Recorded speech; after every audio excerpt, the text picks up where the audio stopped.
British English versus American English. 5 حاجات هتساعدني أعرف الإنجليش اللي قدامي American ولا British. Number 1 letter R. لو الكلمة آخرها letter R وسمعت صوت الR ده منطوق، ده معناه إن أنا بسمع American English. لكن لو سمعته مش منطوق مع إن أنا عارف إن في R في آخرها، فده معناه إن ده British. For example car car car American car British. star star American star British. 2 letter T. حرف ال T لما بيكون في نص الكلمة وبحسه متاكل حاجة ما بين ال D وال R، ده معناه ان النطق اللي بسمعه American.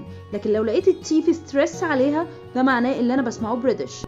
For example كلمة British. لو سمعت الكلمة British ال T كأنها D شوية أو R، ده معناه النطق اللي بسمعه American. لكن لو اتكيت على ال T وقلت British ده معناه ان انا بنطق British English. كلمة حرف زي letter انا هنا التي نطقتها بسرعة او نطقتها كأنها دي، هنا ده American English. لكن British English هيقول letter وطبعا الار هتتشال. وطبعا زي اشهر مثال عندنا water American، لكن البريتش water. 3 letter O. في اغلب الاوقات حرف الاو في الامريكان انجلش بيتنطق لكن في البريتش انجلش بيتنطق او.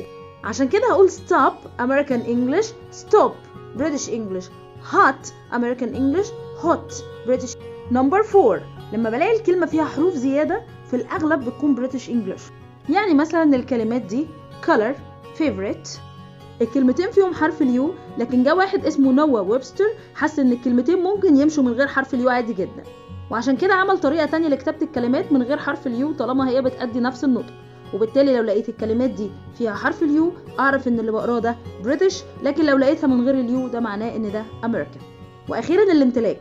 البريتش دايما بيفضلوا كلمة have got للتعبير عن الملكية، اما الامريكان بيحبوا يختصروها ويقولوا have. فلو سمعت جملة they have got a car اعرف على طول ان انا بسمع بريتش، لكن they have a car اعرف ان ده امريكان. السلام عليكم.